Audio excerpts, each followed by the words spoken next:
আসসালামু আলাইকুম। আমরা এই লেকচারে হচ্ছে আইবল নিয়ে আলোচনা করব। তো এটা বলতে কি বোঝায়, অ্যাকচুয়ালি আমাদের যে অরবিটাল ক্যাভিটি থাকে, আমাদের যে অরবিট থাকে, সেই অরবিটের মধ্যে কিন্তু দুই সাইডে দুইটা আই বল থাকে। আমরা অ্যাকচুয়ালি চোখ বলতে যেটাকে বোঝাই যে আচ্ছা এই যে এগুলা হচ্ছে চোখ, এই যে চোখ মানে একটা আমি সাদা অংশ দেখতে পারতেছি আর একটা গোল কালো অংশ দেখতে পারতেছি। সো এই যে চোখ বলতে আমরা যা বুঝাই, এটা আমাদের যে চক্ষু কুঠুরি বা আমরা বলতে পারি যে অরবিটাল ক্যাভিটি, এই ক্যাভিটির মধ্যে এই দুইটা চোখ বসে আছে, গোল গোল দুইটা চোখ। আমরা নর্মালি বিভিন্ন সময় কিন্তু এটা জানি যে গোল গোল দেখতে হয় চোখগুলা। তো অ্যাকচুয়ালি এই যে যে বলের মতো আইগুলা থাকে, যেগুলো আমাদের চক্ষু কুঠির মধ্যে থাকে, এগুলোকে আমরা আইবল বলি। তো এইগুলার অ্যানাটমি সম্পর্কে আমরা এই ভিডিওতে আলোচনা করব। অর্থাৎ আমরা এই পুরা আইবলে কি কি লেয়ার থাকে এবং স্ট্রাকচারালি কেমন, সব নিয়ে আমরা জানবো। তো আমি হচ্ছে Sakib Rahman, 4th year MBBS student, Sheikh Sarikatul medical college, Gopalganj. পুরো লেকচার জুড়ে আমি তোমাদের সাথে থাকবো।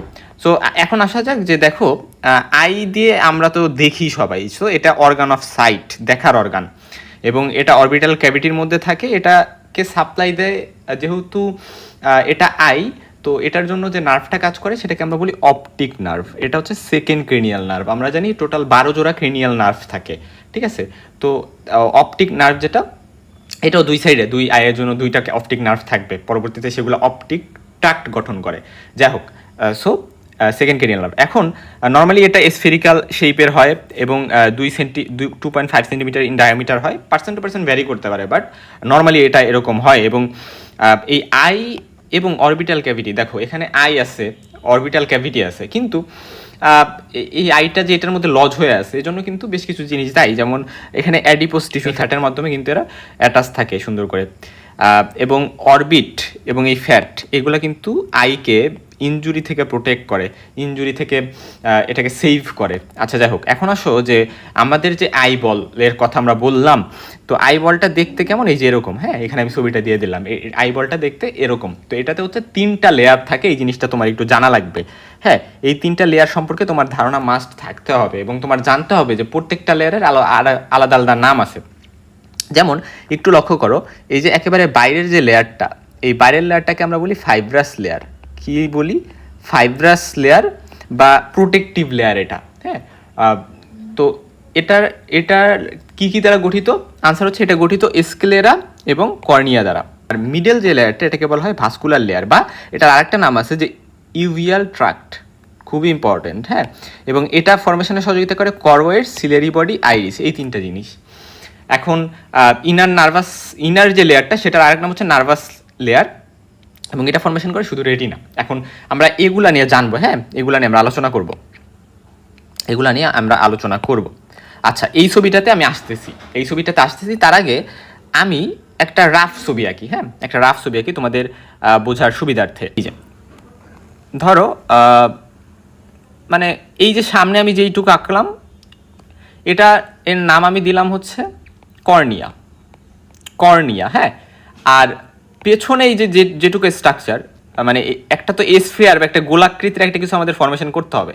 তো সামনের 1/5, আমরা যদি 6 ভাগে ভাগ করি, সামনের 1/5 হচ্ছে কর্নিয়া ফরমেশন করে, একেবারে বাইরের লেয়ারটা কিন্তু আমি আঁকাইলাম। আর তার বাদে যে বাকি 5 অংশ হচ্ছে স্ক্লেরা, মানে 6 ভাগের 5 ভাগ হচ্ছে স্ক্লেরা, 1 ভাগ কর্নিয়া। এখন আসো যে এই স্ট্রাকচারটা, এটা হচ্ছে আউটার লেয়ার ছিল। তো আউটার লেয়ারটাতে এরকম একটা স্ট্রাকচার আমি ধরলাম। ধরো এখান দিয়ে হ্যাঁ, এখান দিয়ে এই পর্যন্ত এই যে যেটা আসলো, এই পুরাটাকে আমরা ধরো বলতেছি করোয়েড। হ্যাঁ, এটা আমি লাল কালি দেখাই, যেহেতু এটা ভাস্কুলার লেয়ার। সো এখানে ভাস্কুলার লেয়ার কেন নাম হয়েছে? এখানে ভেসেল থাকে অনেক বেশি, এখানে ভেসেলের এক্সেস অনেক বেশি। আচ্ছা যাই হোক, সো এই যে আমি হচ্ছে গিয়ে লাল কালার দিয়ে মার্ক করলাম, পরবর্তীতে এটা ধরো এরকম ওয়েতে এরা এখানে কি এরকম একটা স্ট্রাকচার ফরমেশন করতেছে।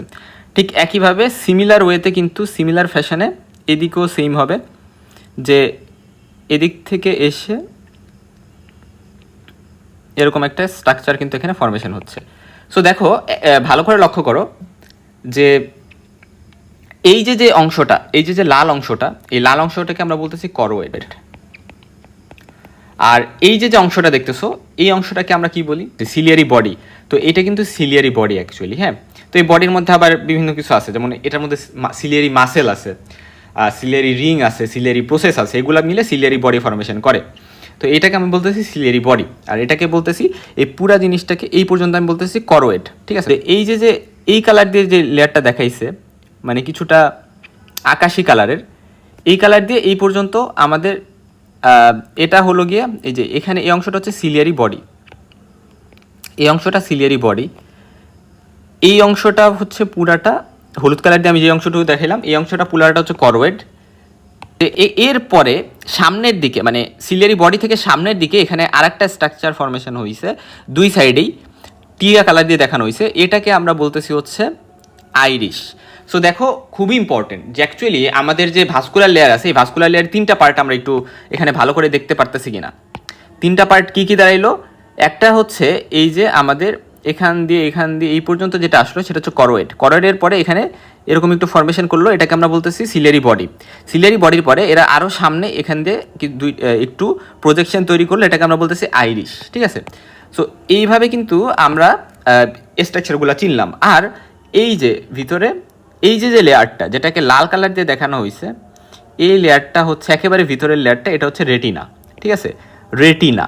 তো খুবই ইম্পর্টেন্ট, মনে রাখবা রেটিনাতে আবার দুইটা মেজর লেয়ার আমরা বলতে পারি। একটা হচ্ছে আউটার পিগমেন্টেড এপিথেলিয়াম থাকে, মানে আউটার, অর্থাৎ এই যে আমাদের আমরা কি লেয়ার পড়লাম একটু আগে, আমরা হচ্ছে ভাস্কুলার লেয়ার পড়লাম, এই যে ভাস্কুলার লেয়ার। সো ভাস্কুলার লেয়ারের একটু ভিতরে, অর্থাৎ আমরা যদি আউটার টু ইনার আসি, তাহলে ফার্স্টে তো ফাইব্রাস লেয়ার, তারপর হচ্ছে এই যে ভাস্কুলার লেয়ার। তো ভাস্কুলার লেয়ারের ঠিক ভিতরে হচ্ছে আমরা পাবো পিগমেন্টেড এপিথেলিয়াম, এটা রেটিনার পার্ট।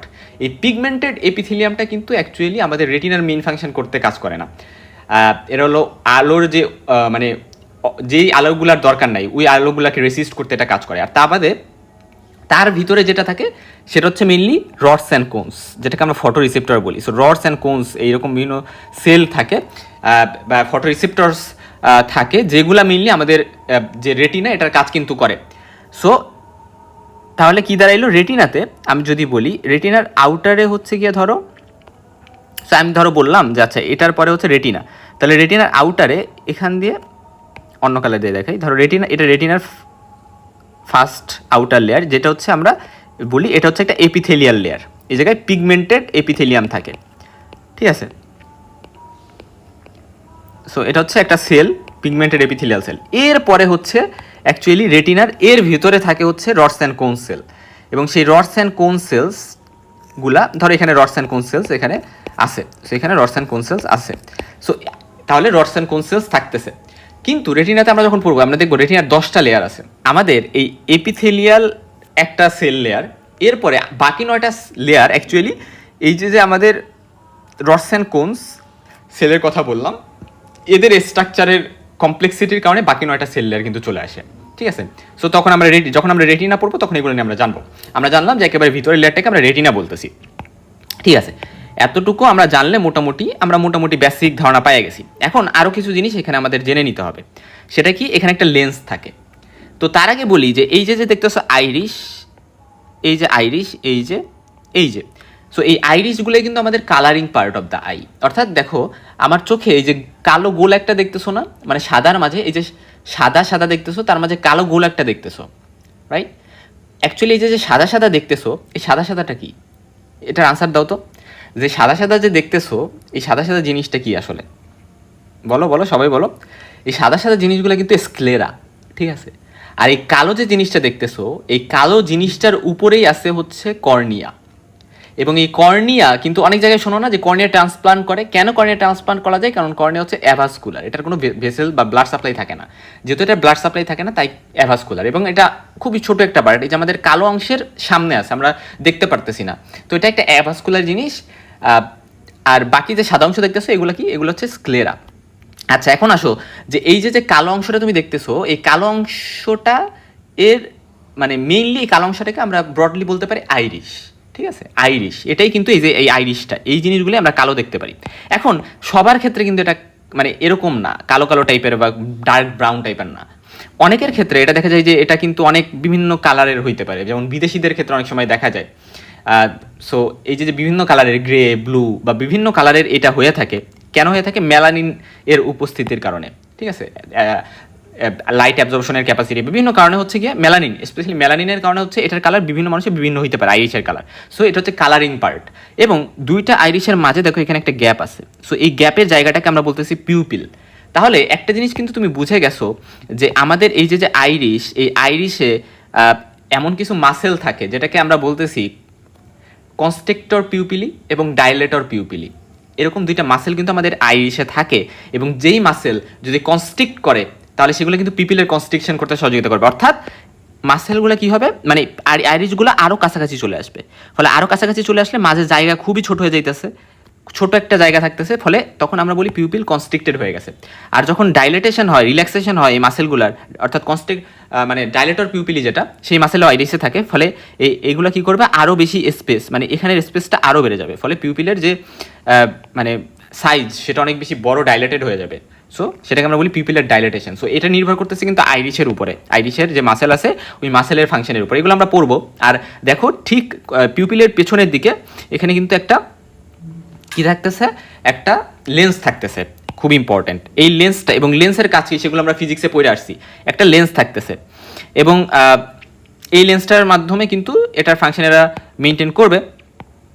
আর আরেকটা বিষয় হচ্ছে যে লক্ষ্য করো আমাদের এই যে জায়গাটা লেন্সের আগে, এই জায়গাটাকে আমরা বলতেছি অ্যান্টিরিয়র চেম্বার, এবং এই যে ভিতরের যে জায়গাটা এটাকে আমরা বলতেছি পোস্টিরিয়র চেম্বার। যাই হোক, এইগুলা তুমি বইতে সুন্দর করে পেয়ে যাবা, বাট আমি এখানে স্ট্রাকচারটা বোঝানোর ট্রাই করছি। এখন দেখো আমরা একটা জায়গা বাদ দিয়ে আসছি, সেটা হচ্ছে এই পেছনের জায়গাটা, আয়ের ঠিক পেছনের, মানে আয়ের পেছনের ঠিক বলা যায় না, মানে কিছুটা পোস্টেরো মিডিয়ালি অপটিক নার্ভ, এই অপটিক নার্ভের যে মানে একটা জন্য পাথওয়ে